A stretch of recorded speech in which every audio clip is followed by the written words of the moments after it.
Atau yang paling anyar adalah melalui Undang-Undang HPP, Undang-Undang 7 tahun 2021 gitu ya. Itu kan ada yang diperkenalkan namanya pajak karbon, carbon tax. Nah itu juga salah satu yang sebenarnya ini bagaimana Indonesia mewujudkan net zero emission yang tadi kamu bilang di awal. Ini sebenarnya salah satu cara untuk mencapai hal tersebut. Oke. Gitu. Mungkin dari menarik banget ya, soalnya di mana-mana tuh baca carbon tax gitu di setiap artikel yang berbau green tax gitu. Nah itu sebenarnya implementasi dari carbon tax sendiri itu gimana sih Pak? Jadi kalau implementasinya memang belum ada di Indonesia. Jadi karena memang harusnya itu diimplement di tahun lalu, tapi diundur. Tapi kemudian akhirnya kayak bakal diundur ke tahun 2025. Itu statement sementara ya dari pemerintah seperti itu. Nah mekanisme carbon tax di Indonesia ini juga sebenarnya cukup menarik.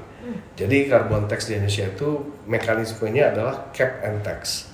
Jadi ibaratnya begini, ketika suatu pelaku usaha itu dia melebihi produksi emisi karbonnya itu lebih dari suatu cap tertentu, misalkan 100 ton emisinya gitu ya, di atas itu harusnya nggak boleh.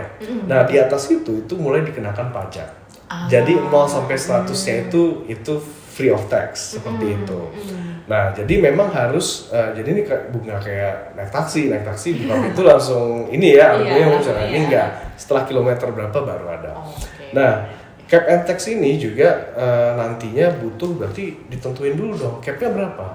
Ini di Indonesia belum ada. Saat ini memang kita belum punya nih namanya roadmap atau peta jalan untuk pajak karbon di Indonesia. Ini harusnya disusun sesegera mungkin setelah Undang-Undang HPP itu diterbitkan. Jadi waktu itu harusnya langsung disusun roadmap yang dikonsultasikan dengan DPR, termasuk juga nanti sektor mana yang akan dikenakan, tarifnya berapa dan sebagainya. Oh berarti sampai sekarang belum ada rancangannya pasti gitu? Belum ada. Belum ada. Gitu. Gitu. Oke. Kalau itu sebenarnya menurut saya juga bagus ya. Jadi kalau ini kita coba lihat ya. Jadi saudara kembarnya carbon tax di Indonesia yaitu carbon trading. Carbon trading udah diluncurkan nih. Diluncurkan di tahun ini. Kita lihat di dalam konteks carbon trading itu juga skemanya adalah cap and trade juga. Betul, jadi setelah nanti dia melebihi cap tertentu, dia sebenarnya nanti ada dua pilihan. Dia itu bisa beli karbon kredit di bursa karbon lewat carbon trading tersebut, atau dia memilih untuk membayar pajaknya. Gitu. Paham. Jadi ibaratnya misalkan capnya adalah 100 ton gitu ya. Jadi kalau lebih dari 100 ton, pilihan Anda tinggal dua nih. Anda mau beli karbon kredit dengan harga mungkin yang sesuai harga pasar di karbon market ya, atau pilih bayar pajak gitu. Nah sebenarnya dengan tidak atau belum adanya pajak karbon ini, sebenarnya nanti bisa saja membuat carbon trading di Indonesia ini juga sebenarnya tidak terlalu bergairah ya, karena tidak ada paksaan atau demand-nya nanti mungkin tidak terlalu banyak.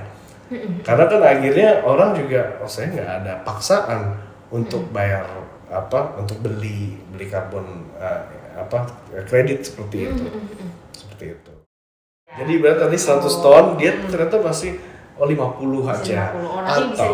Atau dia memang punya project. Misalkan di Indonesia itu juga dimungkinkan untuk yang konteks carbon trading ya. Dimungkinkan pelaku usaha itu baik orang pribadi atau adat gitu ya. Dia punya lahan konservasi, dia jual sertifikasinya itu di bursa karbon itu mungkin. Gitu. Bisa gitu. Benar-benar. Tapi kan itu sisi supply. Iya. Bagaimana demand-nya untuk menjamin demand-nya ada. Dan itu aturannya belum ada. Kalau over supply, harganya turun ya kecil gitu seperti itu. Oke, paham sih.